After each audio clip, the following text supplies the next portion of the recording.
So what is the digital economy?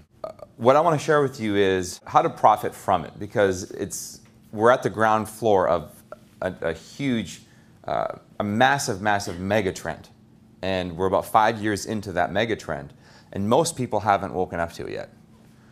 So the goal here with this presentation is to give you the context for that conversation so you understand kind of where the global economy is, where it's come from, how we got to where we are, and where it's going.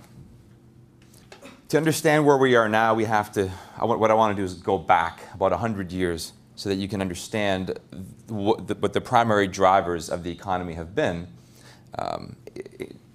over the last 100 years, and how advertising and marketing have played a role in that. And then, so the first half of the presentation is kind of the history of marketing, the last 100 years of advertising and marketing, how we've got to where we are, or where we were about 5 years ago, and then the current state of the economy, and then the opportunity that exists. So there's actually 3 parts to what I'm going to talk about. So in the 1800s, this was marketing. A town crier was the guy who announced in the town center the news, right? And basically, if you were within earshot of his bullhorn, you got the message. And if you weren't within earshot, you had to rely on somebody who was within earshot of somebody else who was within earshot, so on and so forth. So information and marketing and messaging and news in general, it traveled at a much slower. Then in the first part of the 20th century, print advertising became really big and really popular. Billboards, huge signages that were appended onto or affixed onto buildings. And these worked 24 hours a day, 7 days a week. And once they were on the wall, anybody driving by, as long as it was light out, could see them. So outdoor advertising really revolutionized marketing. Then print media came. And newspapers, namely, and daily journals were the primary form of marketing and also the primary way of information being shared, news being shared, etc. So that gives people a much broader way to reach a lot more people with a lot more leverage. The transistor radio changed everything a few years after that, because all of a sudden, space and physical location that line was severed. You know, me saying something here can be disseminated to 1 million people simultaneously. That changed everything. It wasn't long after that until television came along. And television incorporated a whole different level of communication, because it brought the family together. So instead of just going to the radio to get information, now the family was gathered around it, around the television. Or the telly, is that what you call it here? And it pulled them in. The programming pulled them in with entertainment. And then that created an opportunity to advertise or to market to the entire family through TV commercials. And you can see here how in less than 100 years, how we've gone from one-on-one communication, or relying on one-on-one communication, to mass media and broadcast media. And then, not too long ago, Al Gore invented the internet. You guys know that joke? Have you heard that joke? No. So Al Gore invented the internet, Steve Jobs invented the computer. Voila. Here we are. The digital age, right? The digital economy. A whole different world opened up when when Al Gore and Steve Jobs got married. A whole world opened up, right? Because now individuals like you and I have access to virtually every other person around the world in real time, access to products and services and information in real time. And we can essentially plug into this database called Google, which searches and spiders the web. And the world is literally at your fingertips. Literally at your fingertips. And that's where we are right now. That's where we are right now. But it keeps getting better. It keeps getting better, because devices like this, for example, the smartphone in the last 5 years has continued to, has accelerated this revolution. Because now, instead of waiting to go home to check your email, to go online to check the news, it's with us 24/7. So again, times 10, information is being exchanged, speed-wise. Times 10, digital commerce is able to be conducted because you can instantaneously now exchange a digital currency for a digital product like that. And it happens billions of times a day, and it's growing. In the last 10 years, and these are just obviously a couple of them that I threw together, these are all companies that they're digital companies. Like if you think, what is Facebook? Like if you tried to explain Facebook to someone, even in the 80s, before the internet and computers were really, personal computers were really in use, it would kind of be like explaining it to like an alien. They would have no clue or context what you're talking about. Isn't that crazy how fast things have changed, how fast things are changing? But if you look at all these different companies, each of them have a different product or service, and it's all digital. Not one of these has a physical product that's shipped, or a physical product that's consumed, that you can even touch or feel. It's a digital product. It's a digital experience. It's a digital service. In the last 5 years, the rules of engagement have changed dramatically. And I'm going to show you some charts and graphs so you understand. I'm not just making this up. Literally, there's actually about a year of research that I put into this presentation. Yet, people are still sending their kids to school, the colleges, to get an education that is really obsolete. It's really obsolete. And I'm not just making that up. Like, my kids, they'll go to school, but they're going to go to cutting-edge, high-tech schools that will actually teach them a relevant education and a business conversation that is relevant, so that they can either A, get good jobs, or B, become cutting-edge digital entrepreneurs. But here's proof that the current education system is broken. In the US, 50% of college graduates from the last 4 years, 50%, have yet to find a job. They're still living with their parents. The New York Times reported this past weekend that the number of college students still living with their parents dropped to 46%. And that's a good thing. That means the economy is turning around. That's actually a metric they use to measure the growth of the economy, because if young people can't get jobs, that's a really serious problem. Because at some point, the people that do have jobs who can't keep them, those jobs, in other words, there are no new jobs being created, right? It's scary. The average income of a college graduate, someone who's graduated since 2008, is $35,000. $35,000. That's, what can you do with $35,000? I don't even have words right now. Last week, it was announced, and this is a huge, FU to establishment. The South Dakota School of Mines and Technology, it's a small college in the US, released the median income of a graduate surpassed that of a Harvard graduate.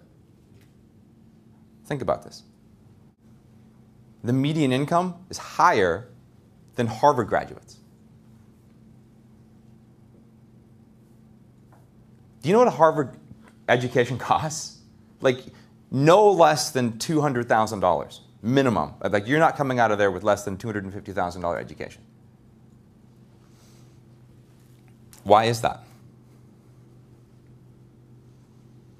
Tens of millions of jobs have been and continue to be digitized, or vaporized, whatever you want to call it. But countless tasks and jobs are being replaced by technology.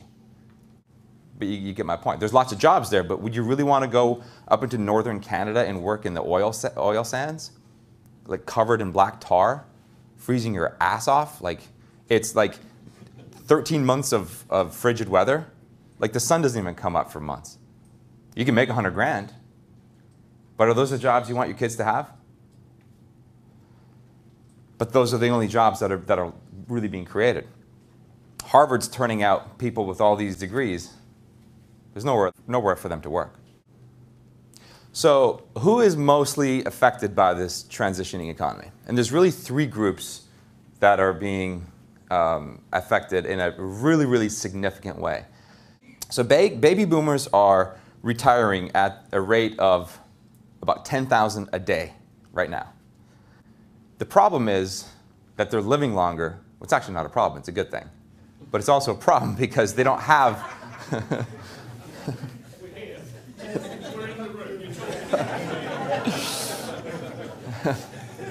the problem is that they're living longer. And the problem for them, I mean, if you think about it, it's you guys are going to live a lot long. Like, life expectancy is increasing very rapidly. So I believe it's the Gen X and the Gen Y responsibility to now pay it back to the next generation. And I believe that there's so much opportunity for us to help the baby boomers reinvent themselves and acquire the mindsets and skill sets required for this new age, this new economy, this digital economy, because times have changed. The rules have changed. What worked 10 years ago, 20 years ago, 30 years ago doesn't work. That logic no longer works. It's a completely new game. So our job is to teach and to empower and to wake up the baby boomers and say, hey, you don't have to coast into your golden years and lose your dignity. You don't have to lose your home. You can continue, like Dr. Charlie, you can continue to grow as an entrepreneur and as a person and continue to have a life that you're really freaking proud of and not have to count on living on savings. I mentioned the students graduating college without the proper skill sets and mindsets. I'm not sure how it works in Europe or here in the UK, but in the US, when somebody takes out a student loan, it's a government-issued loan. And it is the only type of loan that you can never escape. It will go with you to your grave. And whoever inherits your estate assumes responsibility for that debt. You see, if you default on a car loan, it just goes on your credit, like you defaulted on a car loan, and worst case, they come and get your car. They'll tow it away, but it's gone. Once you've assumed responsibility for student debt, or once a student has assumed responsibility for it, it's theirs for life. They cannot escape it. So there are kids right now that are changing their phone numbers every month because they're hounded. What's happening is the government is selling student loans to debt collection agencies, and they're just having a heyday because they can't go anywhere. And by law, they have to pay that back somehow, some way, sometime.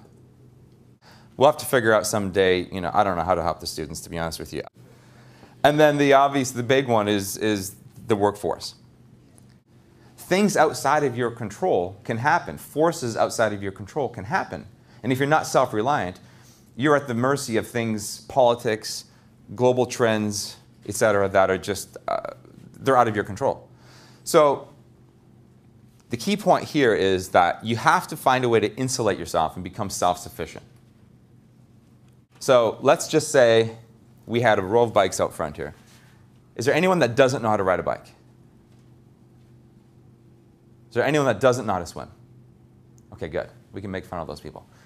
So let's say there's 50 people in this room, and there's 50 bikes out there. But one of the people in this room doesn't know how to ride a bike. And all of a sudden, the sirens go off, and it says, we're under attack by aliens, and they're marching up the street. We have to escape. And the aliens can move just a little bit faster than you can run. Okay? So these monstrous aliens comes tromping up the street, and we're like, oh shit, let's get on the bike and let's just get out of here. But there's the one guy left who can't ride a bike. Or we're all on a yacht. Say we're celebrating Stuart's 24th birthday. And we're we're in the British Virgin Islands on this yacht, right? This is all 50 of us. And Stuart is having a few cocktails, and he's just having a good time. And he just kind of leans over, and he takes the yacht, takes the boat, cuts into a reef, and the boat starts to sink. And land is 100 yards, 200 yards away. No problem. We all just jump in the water and swim to shore, except for the one guy who can't swim. Kind of sucks if you can't swim, right? You kind of need to know that. That's a pretty necessary life skill.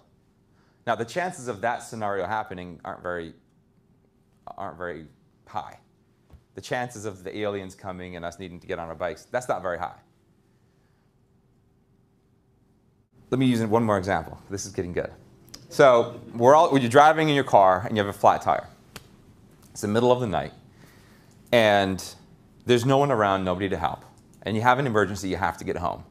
Who in this room, if they absolutely had to, could change a tire on the side of the road? Could figure that out? No? Yeah, sorry. Oh, okay. Who in here couldn't do that? Would just be like, okay. Okay, so, I mean, the chances of that happening are not that slim. So you should probably know that skill, right? Or if you got dropped off in a jungle with no compass, no backpack, nothing. You just got dropped off in the middle of a jungle and you had to survive for a week. Could you survive?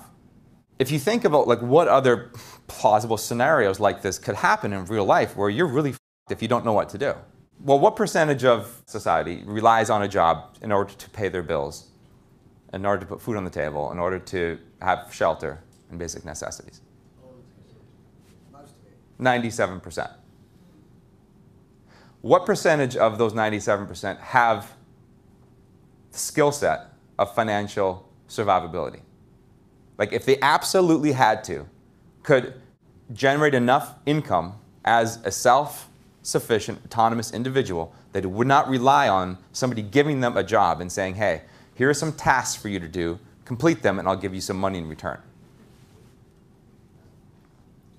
And what do you think the percentage chance of, at some point, one of these 97% needing to figure that out?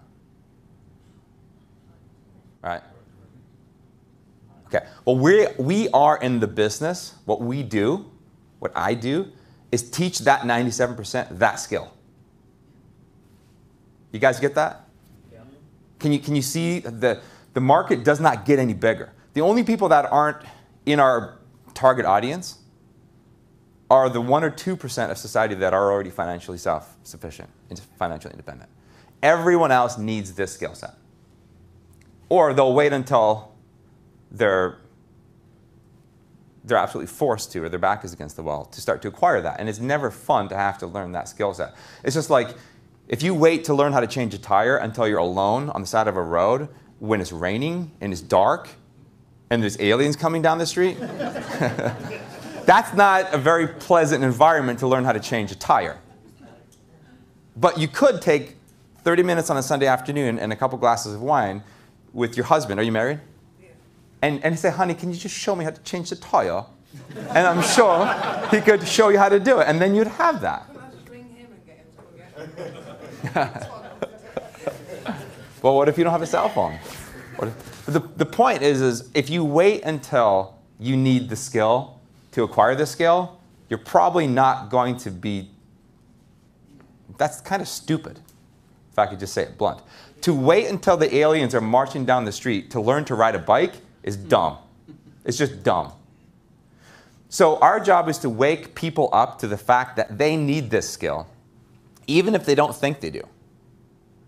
Fiona, you told the story about getting laid off from that job. I mean, that happens to, I can't imagine that feeling. Like, I walked away from my job as a defense mechanism because I didn't want anyone ever to take my job from me.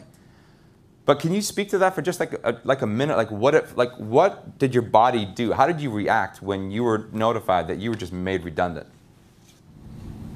It was a very emotional experience, and I felt, inside, I felt used, I felt let down, and but I felt that I had in the job, I felt I'd over-delivered. You know, I'd worked hard, I'd built up a team, I had trained a team of 8 people. So I just felt completely dispirited, used and spat out. And it's amazing that you waited until you got kicked out of the nest, and then you had to figure it out. Exactly. You had to figure it out. It wasn't pleasant, but you had to figure it out. Now, what if it had taken you an extra 3 months to figure it out? Like, what are the ramifications that it could have had on your life? Like you said, you were begging, borrowing, and stealing. You were extending your credit cards. That's not a comfortable. It's really difficult to be creative and to create something, especially it's something that requires you to be in an inspired state. To be a successful entrepreneur, you have to be in an inspired, abundant state. How do you do that when the aliens are literally on your doorstep? I mean, so kudos to you for being able to like cut through that and make that happen. Most people can't. We believed in ourselves, and I think that's what you've got to do, is just believe in yourself. As you say, you know, we had all the tools on board already. We just needed to hone them and believe that we could do it. And I was so adamant that I wasn't going to be treated like that again. Yeah. That it gave us the impetus to. Yeah. And then you got lucky. You found guys that actually knew what they were doing, who said, you don't actually have a real business. You're chasing silver bullets, and you're playing the widget game. And they showed you, they taught you, mentored you with a real life skill set of being able to provide for yourselves. Yeah. So cheers, congratulations to you guys. That's amazing. So I was doing research earlier this year on entrepreneurship, because I found that there were the reports of how entrepreneurship was exploding because of the economy going down. But then there were also other reports that were saying that entrepreneurship was on the decline. And so I did some research, and I found that there actually is a segment of entrepreneurship that is exploding. And it's up 250% since 2008. Necessity-driven entrepreneurship. People like Greg and Fiona Scott. I don't know too much about trends and that kind of stuff. Fiona, you're a numbers person, but what does that kind of look like to you? Bit of a trend, maybe? Yeah, it's going in the right direction. It's going in the right direction for us because we have the education, the solutions. We have what these people need. It's very unfortunate for them, but in this, because of all of these things that we just talked about, there's a massive, massive trend here. There's a mega trend that's creating a massive opportunity. There's a massive, massive opportunity for a whole host of digital entrepreneurs to solve that problem. That's a huge problem. I mean, it's an opportunity, but opportunities, problems create opportunities. If there's no problem, there's no solution needed, right? So as an entrepreneur, you make money by solving somebody else's problem or providing a solution to a want or a need that they have, right? So as a digital entrepreneur, the secret is to find huge pockets of people having massive problems, come up with a solution for that problem, package it, bring it to them, and allow them to benefit from your product or service, helping them solve their problem.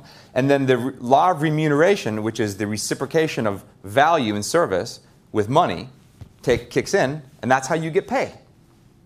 It's real. That's how the economy has always worked. That's the way the law of remuneration works. That's the way business has always been. So this is how us as digital entrepreneurs, how we in the next 10 years are going to make just absolute boatloads of money. Boatloads. Like whatever you feel you want or need financially, you can absolutely achieve by helping solve this problem with us. You guys getting that? Yeah. Meanwhile, traditional entrepreneurship, I don't have the chart here, at least I don't think I have it, but it's flat. It's actually down about 5% in the last 4 years. Do cars cost more than they did 10 years ago? Does gas cost more than it did? Does pencils cost more? Does food cost more? Does anything cost less than it did 10 years ago? Maybe computers, maybe? Plasmas? But the vast majority of products and services that we consume, but what's inflation? 1, 2, 3% a year? Income's going down. I'm not nearly smart enough to figure out any of this stuff on my own. I just do lots of research. We're just 10 years into this trend. 10 years from now, this will be all like, it's so apparent. This will be common knowledge. Everybody will be talking about this. But right now, only a few people are seeing that it's the digital economy that's growing, and the traditional economy will continue to slide. It will. Another point here, if you look at the US family net worth, is less than it was 20 years ago. That's a 2-decade loss, yeah. One other point on that, Jay. 20 years ago, I earned all the money in our house to pay our mortgage. Now it takes 2 of us to bring the same amount in. So my wife's got to work full time to stand still. Yeah. And that's a lot of people are the same. Yeah. A lot of people. The other thing is, I'll say, Jay and I were talking about this the other day, is we're in a very fortunate situation that we don't have to think about money, but we were saying that we still can't believe the cost of living. Like, you fill up your tank. It's $100 to fill up my car. You know, so $100. even though we don't, on a day-by-day basis, you know, I've never witnessed as it is now. You know, I'm 30 years old, and you guys have been around a lot longer. Some of you guys have been around longer than I have. Don't worry. After we're done today, we'll just stand here, and you can just come and smash us in the face. It's like but that's the point. You know, we are aware of what the cost of living is. Right. Just speak quickly. We haven't got much time left, us.